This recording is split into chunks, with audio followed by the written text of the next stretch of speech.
ಮಧ್ಯಪ್ರಾಚ್ಯದ ಯುದ್ಧದಲ್ಲಿ ಸಿಲುಕಿದ ಭಾರತೀಯರು. ಓಮನ್ನಲ್ಲಿ 24 ಇಂಡಿಯನ್ ಸಿಬ್ಬಂದಿಯಿಂದ ಹಡಗಿನ ಮೇಲೆ ದಾಳಿ.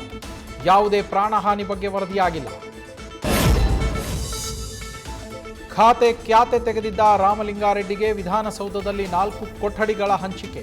ಡಿಸಿಎಂ ಆಗಿದ್ದಾಗ ಡಿಕೆಶಿ ಬಳಕೆ ಮಾಡ್ತಾ ಇದ್ದ ರೂಮ್ ಈಗ ರೆಡ್ಡಿ ಪಾಲು. ಉಳಿದ ಸಚಿವರಿಗೂ ಕೊಠಡಿಗಳ ವಿತರಣೆ.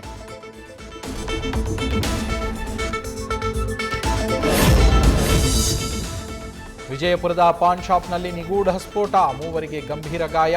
ಪೊಲೀಸರು, ಅಗ್ನಿಶಾಮಕ ದಳ, ಸೋಕೋ ಶ್ವಾನ ದಳದಿಂದ ಪರಿಶೀಲನೆ.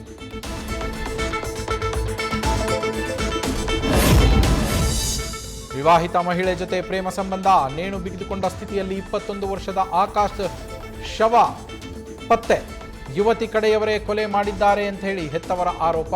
ಕಲಬುರಗಿಯ ನಿಂಬರ್ಗಾ ಠಾಣೆಯಲ್ಲಿ ಕೊಲೆ ಪ್ರಕರಣ ದಾಖಲು.